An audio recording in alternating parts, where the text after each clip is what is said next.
అధ్యక్ష ఈరోజు క్షమించాలి, గొడ్డలి పార్టీ నాయకుడు రాలేదు అధ్యక్ష. అధ్యక్ష ఆయన జగనన్న వ్యక్తి లోకేష్ని ప్రశ్నించట్లేదు అధ్యక్ష.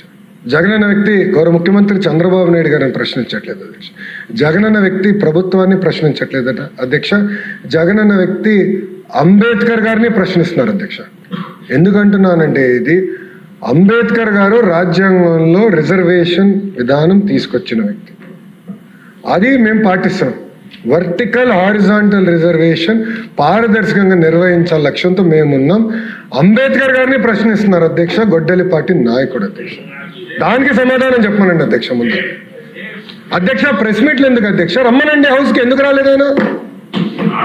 నేను ఛాలెంజ్ చేశాను అధ్యక్ష, ఇది 4వ ఛాలెంజ్, 4వసారి ఛాలెంజ్ చేస్తాను. టైం డేట్ మీరు ఫిక్స్ చేయండి, డిబేట్కి నేను ready, I'm ready. In the house, out side the house, I'm ready. నేనేం పారిపోట్లా, మీలాగా నా పైన సిబిఐ కేసులు లేదు, మీలాగా నేను బెయిల్ పైన లేను. నేను ఎక్కడికి వెళ్ళాలంటే నేను కోర్టుకు వెళ్ళి పర్మిషన్ తీసుకోవాల్సిన అవసరం నాకు లేదు, అది మీకుంది, నాకు లేదు. పారదర్శకంగా నేను నిర్వహిస్తున్నా అధ్యక్ష. Come to the house and debate, I'm challenging you today. వాళ్ళ ఫేస్బుక్లో పెడతారు అధ్యక్ష, ఎక్స్లో పెడతారు, డిబేట్ నుంచి మేము పారిపోయాం. డిబేట్ చేస్తున్నారు భయ్, రా కమ్ కూర్చోండి అక్కడ. మీకు మంచిగా బ్లాక్ కూడా ఉంది రెడీగా, ఖాళీగా 11 మంది పట్టేదానికి నీట్గా ఉంది, రండి కూర్చోండి, చర్చిద్దాం. సలహాలు సూచనలు ఉంటే ఇవ్వండి, విల్ టేక్ ఇట్ అప్. అంతేగాని అంబేద్కర్ గారు రాసిన రాజ్యాంగం మటుకు మీరు ప్రశ్నిస్తే ఒప్పుకునేందుకు మేము సిద్ధంగా లేం. తప్పనిసరిగా పారదర్శకంగా మేము నిర్వహిస్తాం. ఇంకొక 3 డిఎస్సీలు ఎన్నికల ముందర ప్రజాప్రభుత్వం నిర్వహించి ప్రభుత్వ పాఠశాలను బలోపేతం చేసే బాధ్యత మేము తీసుకుంటాం అధ్యక్ష. అంతేకాకుండా అధ్యక్ష మీరు చూస్తే సంవత్సరం అయిన తర్వాత మారుతున్నారు అధ్యక్ష. మొత్తం ప్రోగ్రామ్ అయిపోయింది, టీచర్లు ట్రైనింగ్ అయిపోయింది, అంతా అయిన తర్వాత సంవత్సరం తర్వాత వచ్చి ఇప్పుడు ఏదో అవకతవకలు జరిగినాయి. అంటే ఎక్కడో కాక్రోచ్ జనతా పార్టీ యాజిటేషన్ చేసింది, అది ఆదర్శంగా తీసుకుందాం. మేము కూడా ఆయన అన్నాడు కదా, నేను కూడా ఒక కాక్రోచ్ అని ఆయన అన్నాడు. ఆయన కాక్రోచ్ అంట. రమ్మనండి, రమ్మని చెప్పండి హౌస్కి, వీఆర్ రెడీ టు డిబేట్.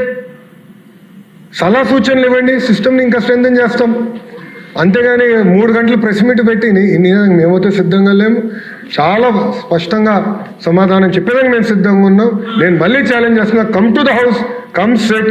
ఇంకో 3 రోజులు ఉంది, ఈ రోజు కలిపితే 4 రోజులు ఉంది, రండి హౌస్కి రండి.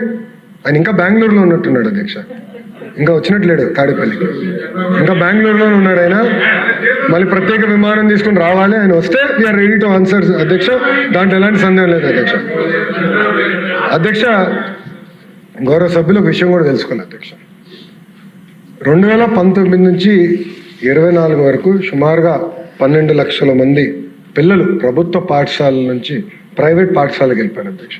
ఎందుకంటే టీచర్ లేరు, టీచర్ నియామకం లేదు. దానివల్ల చాలా తీవ్రంగా నష్టపోయింది నిరుపేద కుటుంబాల అధ్యక్ష. అందుకే అధ్యక్ష ఉపాధ్యాయులకి మేము పెద్దపీట వేస్తున్నాం, ఉపాధ్యాయుల్ని మేము మనస్ఫూర్తిగా గౌరవిస్తున్నాం, ఉపాధ్యాయుల దగ్గర నుంచి సలహాలు సూచనలు తీసుకుంటున్నాం. బెస్ట్ టీచర్ని నేను నెలకొకరిని కలుస్తున్నా. రేపు క్లస్టర్ మీటింగ్ ఉంటే 22వ తారీఖు విజయనగరం జిల్లా కూడా వెళ్తున్నా. క్లస్టర్ మీటింగ్లో నేను పాల్గొంటున్నా. డైరెక్ట్గా వాళ్ళ దగ్గర నుంచి ఫీడ్బ్యాక్ తీసుకోవాలి లక్ష్యంతో పనిచేస్తున్నా. ఆల్రెడీ కొంతమంది బెస్ట్ టీచర్స్ సగం మంది సింగపూర్ కూడా వెళ్ళొచ్చారు. వెళ్ళొచ్చిన తర్వాత వాళ్ళు తిప్పి నాకు ప్రెజెంటేషన్ కూడా చేశారు, అక్కడ ఏం నేర్చుకున్నారు, ఏం మనం అమలు చేయొచ్చు అని. ఇప్పుడు ఇంకో సెట్ ఫిన్లాండ్కి పంపించాడు, ఇంకో సెట్ ఆఫ్ టీచర్స్ ఫిన్లాండ్కి వెళ్ళారు. ఇన్ఫాక్ట్ కమిషనర్ గారు కూడా వెళ్ళాల్సిన అవసరం ఉంది, కానీ డిఎస్సి పైన డిస్కషన్ ఉంటుంది, మీరు ఉండండి అని నేను రిక్వెస్ట్ చేశాను. అంటే మేడం గారు కూడా ఫిన్లాండ్కి వెళ్ళి ఫిన్లాండ్ మోడల్ ఆఫ్ ఎడ్యుకేషన్ నుంచి మనం ఏం నేర్చుకోవచ్చు, అది ప్రభుత్వ పాఠశాలలో ఎలా అమలు చేయాలి అని దానిపైన కూడా చాలా సీరియస్గా తీసుకుంటున్నాం అధ్యక్ష. అట్లా ఒక పారదర్శకంగా మేము నిర్వహిస్తున్నాం అధ్యక్ష. అధ్యక్ష కుంభకోణాలు అనేది వాళ్ళకి, ఆ వ్యక్తికి, జగనన్న వ్యక్తికి, ఆ కుటుంబానికి పేటెంట్ అధ్యక్ష, వాళ్ళ పేటెంట్ అధ్యక్ష. ఎందుకంటే డిఎస్సిలో కూడా గతంలో ఆనాడు రాజశేఖర రెడ్డి గారు ముఖ్యమంత్రిగా ఉన్నప్పుడు డిఎస్సి ఇట్లనే వాళ్ళు సరిగా నిర్వహించకుండా లీక్ అయింది అధ్యక్ష పేపర్.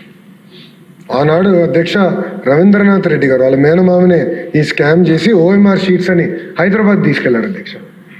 హైదరాబాద్లో చేద్దాం డిఎస్సిని మొత్తం వాళ్ళ మనుషులకి ఇద్దామని. అప్పుడు ఆనాడు తెలుగుదేశం పార్టీ ప్రతిపక్షంలో ఉన్నప్పుడు పెద్ద ఎత్తున గౌరవ సభ్యులందరూ పోరాడితే డిఎస్సిని ఏకంగా ఆనాడు క్యాన్సిల్ చేశారు అధ్యక్ష. అలాంటి పరిస్థితి వాళ్ళు తీసుకొచ్చారు అధ్యక్ష. అది వాళ్ళకి పేటెంట్ అధ్యక్ష. 1,80,000 మంది టీచర్ పోస్టులు భర్తీ చేసిన పేటెంట్ తెలుగుదేశం పార్టీ అధ్యక్ష. డిఎస్సి మా పేటెంట్. పారదర్శకంగా నిర్వహిస్తాం. ముందు ఇది కూడా తీసుకెళ్తాం అధ్యక్ష. ఇది నా కమిట్మెంట్ అధ్యక్ష. యువతకి నేను కమిట్మెంట్ ఇస్తున్నా. ఎందుకంటే పాదయాత్రలో వాళ్ళు కలిసా, వాళ్ళ ఆస్పిరేషన్స్ నేను నేరుగా తెలుసుకున్నా. I'm committed to it. DSC నిర్వహిస్తాం. ఇంతేకాకుండా గ్రూప్స్ కూడా చాలా పకడ్బందీగా నిర్వహిస్తాం. దాన్ని కూడా ఒక గ్రూప్ ఆఫ్ మినిస్టర్స్ ఇన్ఫార్మ్లో కూర్చుని టైం బాండ్ ప్రోగ్రామ్ మేమే పెట్టుకుని అది నిర్వహించే ప్రక్రియలో మేము వెళ్తున్నాం అధ్యక్ష. అందుకే గౌరవ సభ్యులందరూ కూడా కోరేది ఇది డిస్కస్ చేయాలి, చర్చించాలి. మీరు కూడా తిరిగి నియోజకవర్గం వెళ్ళినప్పుడు దయచేసి మనం నిర్వహించిన డిఎస్సి ద్వారా వచ్చిన టీచర్స్ని కూడా కలవండి. ఎందుకంటే నిజంగానే వాళ్ళని కలిస్తే మనకు కొండంత బలం, ధైర్యం వస్తుంది. అంటే ఎలాంటి బ్యాక్గ్రౌండ్ నుంచి వచ్చిన వారు వాళ్ళు ఈరోజు టీచర్ అయ్యే పారదర్శకంగా నిలబడి వాళ్ళు మాడుతుంటే నాకే ఆశ్చర్యం ఉంది. ఎంత పర్ఫెక్ట్గా సమాధానం చెప్తున్నారంటే గొడ్డలి పార్టీ నాయకుడికి బహుశా మనం కూడా సభ్యులుగా చెప్పలేకపోతున్నాం. అంత నీట్గా సమాధానం చెప్తున్నారు అధ్యక్ష. అందుకే సెషన్ అయిందా, దయచేసి వెళ్ళండి. మీరు కూడా మీ నియోజకవర్గాల్లో ఈ డిఎస్సి ద్వారా వచ్చిన టీచర్ని కలిస్తే మీకు కూడా చాలా ఐడియాలు వస్తాయి. మీరు కూడా వాళ్ళతో సంప్రదింపులు చేసిన తర్వాత ఇంప్రూవ్ సిస్టమ్ ఇంకా ఫర్దర్గా ఇంకా ఎలా ఫైన్ ట్యూన్ చేయాలి, ఇంకా పకడ్బందీగా ఎలా చేయాలి, దానిపైన కూడా మీరు సలహా సూచనలు ఇవ్వండి. నేను కూడా మొన్న రివ్యూ చేసినప్పుడు డిపార్ట్మెంట్ చెప్పా, ఎట్లయితే టీచర్ ట్రాన్స్ఫర్ యాక్ట్ తీసుకొచ్చాము, టీచర్ రిక్రూట్మెంట్ కూడా బహుశా ఒక బలమైన యాక్ట్ తీసుకొచ్చి ఈ ప్రాసెస్ మొత్తం టైట్ చేస్తే శాశ్వతంగా ఈ మెకానిజం ఉండాలి. సో రేపు ఎందుకంటే మంత్రిగా నేను శాశ్వతం కాదు అధ్యక్ష, రేపు వేరే వాళ్ళు వస్తారు మంత్రి, కానీ వ్యవస్థ శాశ్వతం అధ్యక్ష. Education department is permanent. వ్యవస్థ శాశ్వతంగా ఉండాలన్నప్పుడు 100 సంవత్సరాలు ఈ వ్యవస్థ ముందరికి వెళ్ళాలంటే మెకానిజం కూడా బలోపేతం చేయాల్సిన అవసరం ఉంది అధ్యక్ష. అందుకే మేము అది కూడా డిస్కస్ చేస్తున్నాం. టీచర్ ట్రాన్స్ఫర్ యాక్ట్ ఎట్లయితే చేసామో అదేవిధంగా టీచర్ రిక్రూట్మెంట్ కూడా ఒక అద్భుతమైన యాక్ట్ తీసుకొస్తే బాగుంటుందని కూడా మేము చర్చిస్తున్నాం అధ్యక్ష. కానీ ఏది ఏమైనా పారదర్శకంగా డిఎస్సి నిర్వహించాం. రాబోయే 3 ఎన్నికల ముందర రాబోయే 3 డిఎస్సీలు కూడా పారదర్శకంగా నిర్వహించి యువతకి ఉద్యోగాలు, ఉపాధి కల్పిస్తాం. అంతేకాకుండా ప్రభుత్వ పాఠశాలలు బలోపేతం చేస్తాం అధ్యక్ష. ఇదే హౌస్లో ఇదే సీట్లో నేను ఆనాడు హామీ ఇచ్చాను. అందరూ చూస్తూ ఉంటారు, త్వరలో వస్తుంది ప్రభుత్వ పాఠశాలల్లో నో అడ్మిషన్స్, ఫుల్ ఉంటుందని ఆనాడు నేను హామీ ఇచ్చాను అధ్యక్ష. ఈరోజు నేను గర్వంగా చెప్తున్నా అధ్యక్ష, 1,10,000 మంది పిల్లలు ప్రైవేట్ స్కూల్ నుంచి ప్రభుత్వ పాఠశాలకి ఈ సంవత్సరం అడ్మిషన్ తీసుకున్నారు అధ్యక్ష. అది ప్రజాప్రభుత్వానికి ఉన్న చిత్తశుద్ధి అధ్యక్ష. అధ్యక్ష, మా నియోజకవర్గం మంగళగిరి నియోజకవర్గంలో నిడమర్ స్కూల్ని నేను స్వయంగా దత్తత తీసుకున్నాను అధ్యక్ష. ఒక ఇంటర్నేషనల్ స్కూల్ ఏర్పాటు చేయాలని నిర్ణయం తీసుకున్నా. కరికులం మొత్తం రీవ్యామ్ చేసాం, స్కూల్ ఇన్ఫ్రాస్ట్రక్చర్ రీవ్యామ్ చేసాం అధ్యక్ష. ఏదో కార్యక్రమానికి మంగళగిరికి వెళ్ళారు అధ్యక్ష. ఒక తల్లి వచ్చి నాతో గొడవ పెట్టుకున్నది, గట్టిగా అరుస్తుంది అధ్యక్ష. నాకు పాప ఉంది, పాపకి అడ్మిషన్ కావాలి. జనరల్గా ఏమనుకున్నానంటే ఏదో ప్రైవేట్